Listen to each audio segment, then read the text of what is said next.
Ang safety shoes nga natin mga guys ay naging delikado shoes na dahil nga sira na itong sa ating sapatos mga guys. Dahil putol na nga ang swelas ng ating sapatos mga guys. Kaya naman ang ating paa ay nagkakasugat-sugat na mga guys. Yan, tingnan nyo mga guys. Sobrang sakit talaga mga guys kapag tayo ay umaapak sa lupa. Kaya naman bumili na ako ng bagong safety shoes para maging komportable at maging maayos na ang ating pagtatrabaho mga guys. Dahil kapag umaapak nga ako sa lupa ay talaga namang napakasakit at hindi ako makagalaw ng maayos at hindi ako makapagtrabaho ng maayos. Kaya naman bumili na ako ng safety shoes na bago para maging komportable at maging safety na ang ating paa mga guys para makapagtrabaho na tayo ng maayos. At yan, kung makikita nyo bagong bago yan mga guys, at tingnan nyo naman napakakinis at talagang napaka-safety yan, napaka-safety at hindi talaga kayo maniniwala na mura lang yan mga guys. Hindi pa yan umabot ng 1K yung bili ko mga guys. Yan ay nagkakahalaga lamang ng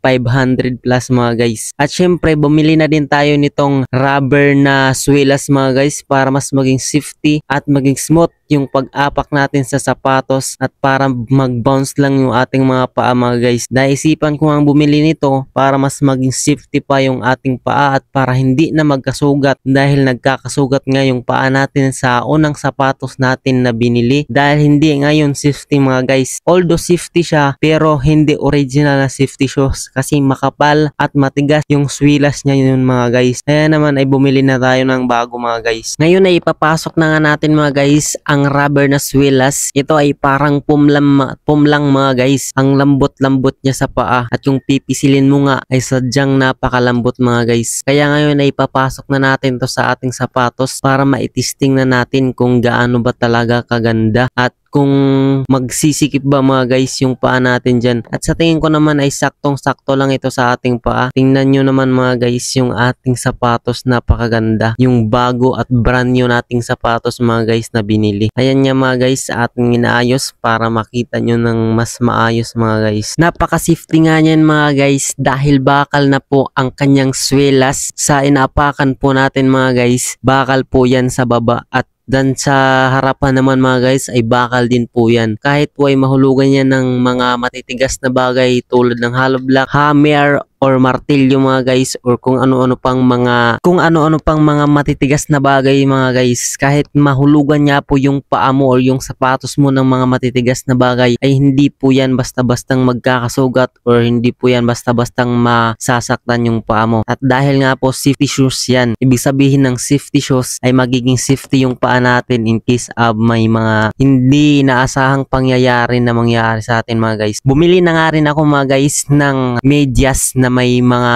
na isusulob natin yung mga paa natin. Yan mga guys, parang may ano yung mga karamoy natin mga guys. Hindi to pangkaraniwang medyas mga guys. Ito nga ay may hati-hati, may compartment mga guys sa bawat paa or sa bawat darili ng ating mga paa mga guys.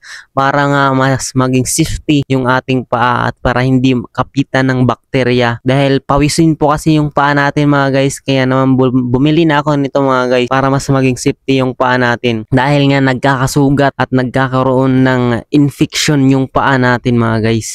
Yun lang naman mga guys ngayong araw at kung nagustuhan nyo nga yung ating video ay huwag nyong kalimutan mag-follow, like, and share mga guys and comment down below kung may mga suggestion kayo. So, yun lang mga guys. Goodbye, mag-iingat kayo palagi at dahil Semana Santa ngayon. Goodbye.